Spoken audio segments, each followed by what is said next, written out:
We didn't set out to be a breakthrough congregation. No. We set out to be a community of caring, loving people, loving the world, and striving to do what we're called to do. Yeah. It just happens. But I think we also understood early on that when we run into problems, we don't hesitate to call for help. One of the things we do is we bring in consultants.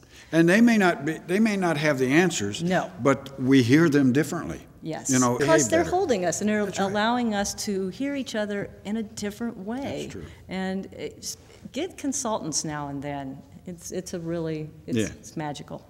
It's been really great seeing all the new people, the young people, older people, people moving to town and discovering this community, coming. And at the same time, going from knowing lots of people to not knowing lots of people. And what the community here did was establish the chalice circles. Yes. As we started growing up towards the 400 mark, I guess, with membership, it became obvious that we needed a way for people to start to feel connected with the congregation. Especially new people coming in to this huge congregation, they needed a place to call their own, and a lot of people can do that most easily with small groups. 400 members, around 400 members, is a big milestone, and when we approached that, we were told you couldn't do things the same way. People realized, yes, that was true, and without any real disruption, they reconstituted some of the board and other parts of the leadership of the church without any problems. People initiated change, they supervised it, they all respected each other. So if you have good committees in a church, I think that's a great sign. There is no one model that really fits a particular church style. As we continue to grow, we are focusing on appreciating our core values of our members and our community at large. One of the first impressions I had when I arrived was that they had childcare provided for absolutely everything, which really made this a very accessible and welcoming congregation for families. Hi. Hey. The kids are really integrated into our community in all kinds of ways, from attending every Sunday morning as part of our worship service to being part of our social justice work, and then on into wonderful intergenerational events like our intergenerational worship and our Unitarian Universalist retreat that we have every spring in celebration of the earth. We need to get serious about money, and we need to be able to talk about it. We need to be able to celebrate it and feel like that it is our responsibility to give the world our message. And in order to do that, you got to be willing to talk about money. And also to give, one of the things you've pointed out is give out of a core of love, that we really are giving out of a space of generosity and love. And one of our congregation members who recently passed away, Dan Quilter, used to say, give till it feels good. I hope that you received one too, a pledge card and a UU flyer.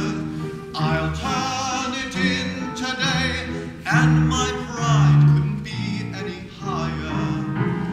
Yesterday I got my mail, it was a pledge drive flyer. And surely you sent yours in, 'cause you know we count on you. We're very, very proud of our location, and location has brought us members.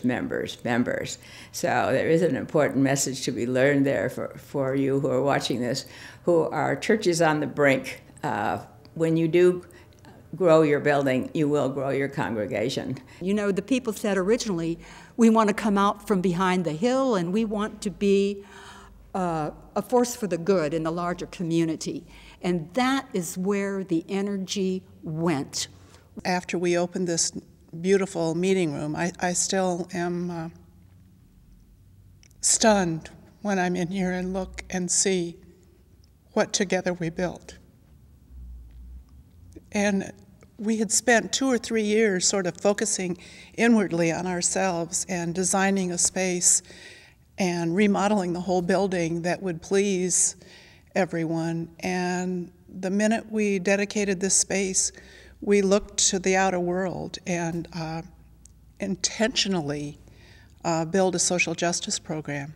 A church gains people insofar as it is a presence in the community. because we come together as a community not just to support each other, but to make a difference in the world. And it's because we do both of those things so well that I now feel so very much at home here in the UU Church of Bloomington. You know, if your Unitarian Universalist church is the best kept secret in town, there's something wrong.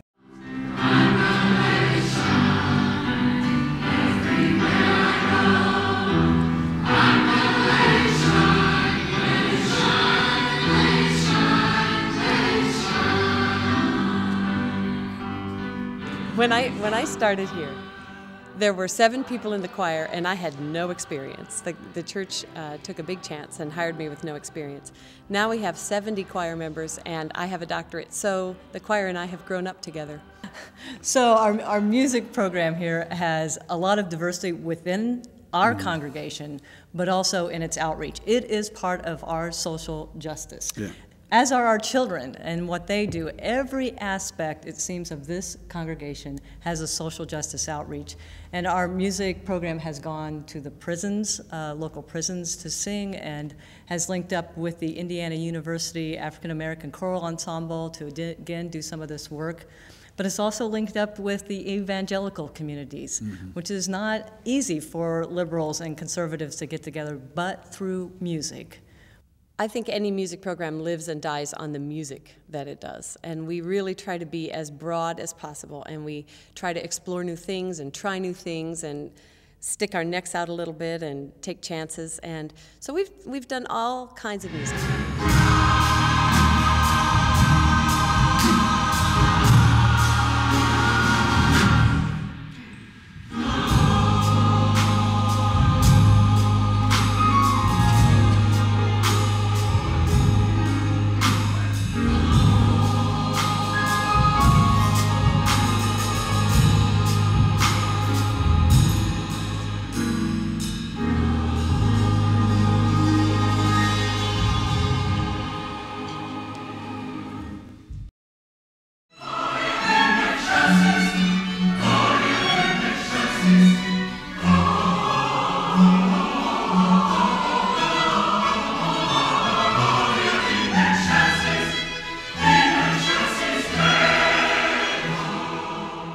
Join us on the journey.